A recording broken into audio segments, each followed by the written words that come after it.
Velour Mafia.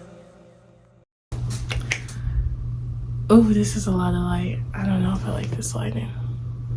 Let me see. Welcome back to my channel. We're being consistent. We're starting consistency.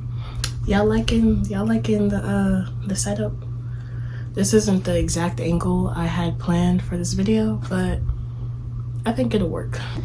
Anyways, I'm looking good.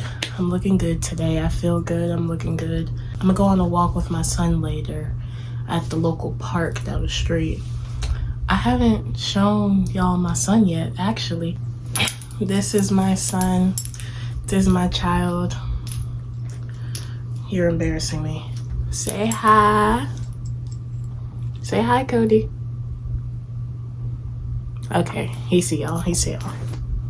I'm going to be doing book reviews in this video. This is a book review because I read a lot of books. I've been on a book hiatus recently. Like, I've been in a reading slump is what they call it. And I don't really know why. I think it's because the internet, social media has consumed me and my attention span is like awful. I'm currently reading You've Reached Sam. I started this like 6 months ago and never finished it.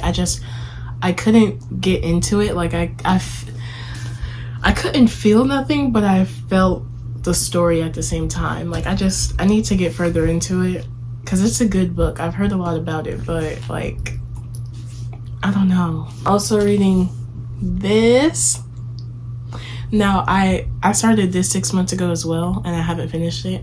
But that is because life just got overwhelming. But this right here, this is a good book. Like, I'm into this. I need to start reading it again. Like, I really do.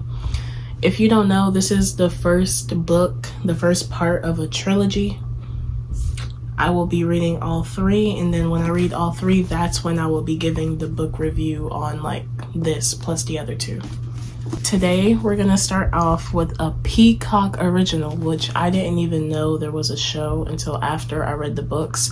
I haven't watched the show because it's known that the books are better than the shows, but I'll watch the show one day. Just, it won't be today. One of Us is Lying. Now, like I said, I haven't watched the show. I cannot tell you how good or bad it is, but I can tell you how good or bad this book is, along with its follow-up, One of Us is Next. Now, I know there's another book supposed to be coming out to make this a trilogy. I don't know if it's out yet, and I don't know when it's coming out, but I know it is coming out because I saw it on a reading forum. We're gonna go one at a time, and we're gonna talk about the first book first. One of Us is Lying. I'm gonna give y'all an overview. The overview is just gonna be like what it says right here because I don't really wanna put spoilers. I just wanna allude to the story. So if you wanna read the book, you can still read it. I won't like spoil it for you.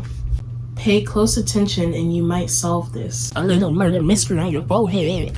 On Monday afternoon, 5 students at Bayview High walk into detention. Brown, the brain, is Yale-bound and never breaks a rule. Addie, the beauty, is the picture-perfect homecoming princess.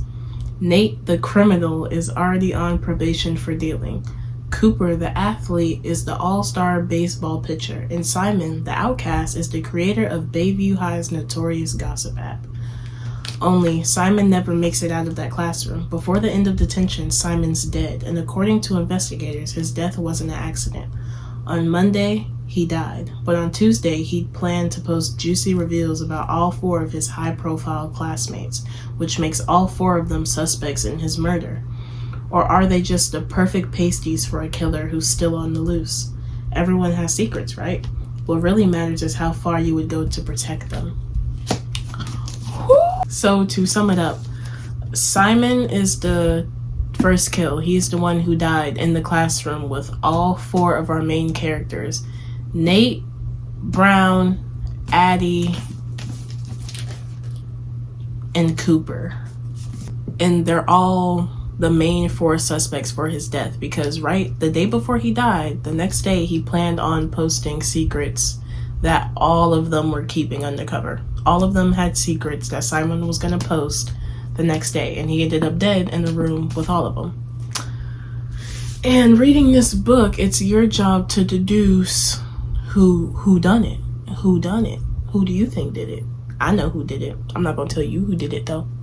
Now, throughout the book, there's a lot of plot twists, and like the secrets that all 4 of them were hiding did come out throughout the book, and it just had like such great storytelling, which is it's mandatory for a book, a good book, don't get me wrong, but the storytelling in this book was phenomenal. Like the pacing, the adaptation, building up all the characters, like all of it was just so good. The building up of the characters, like you don't get this in every book. Like for example, the storytelling and the character build and the adaptation and the pacing that you get in this, you will never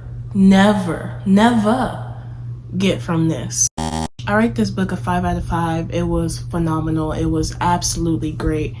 When I watched the show, I hope that things aren't too different, and I hope that it keeps that level of just passion. You can tell that Karen M. Macinus, you can tell that she had passion when she wrote this book. Like, this was phenomenal. Great book. 5 out of 5. Amazing. The sequel, One of Us Is Next, was also phenomenal, but it's a 4 out of 5, and let me tell you why. It was some parts of the book that was kind of just like, oh, okay, yeah, I get it.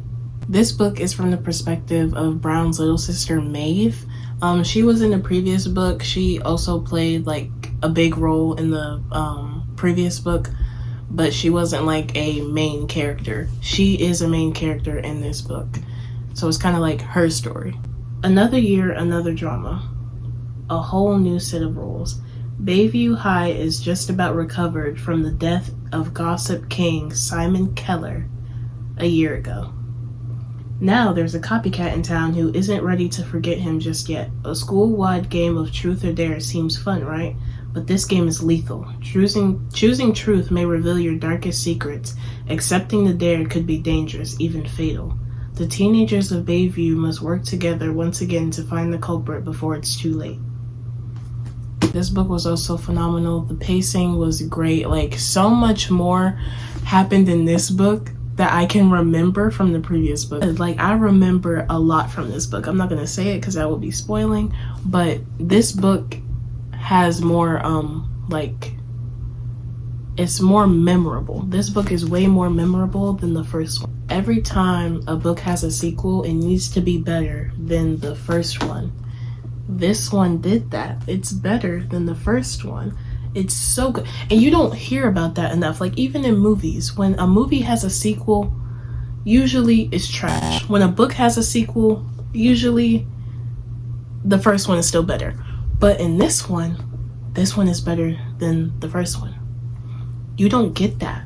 You usually don't get that in a lot of books. And you get it from this. Like, Miss Karen. I got the little bob on too. Miss Karen. When is that other book coming out? I'm ready.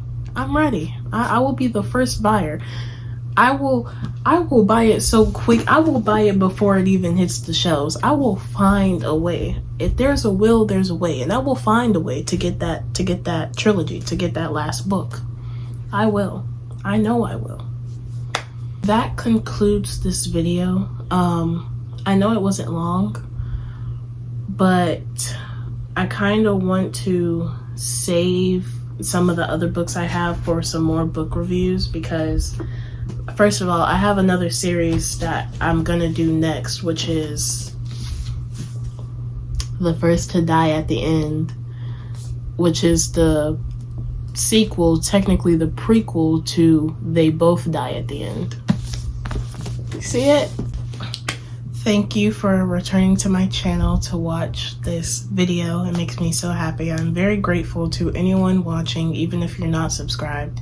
You should subscribe, but I'm grateful regardless. Gratitude is key, people.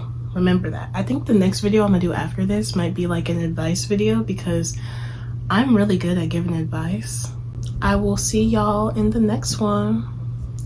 Bye.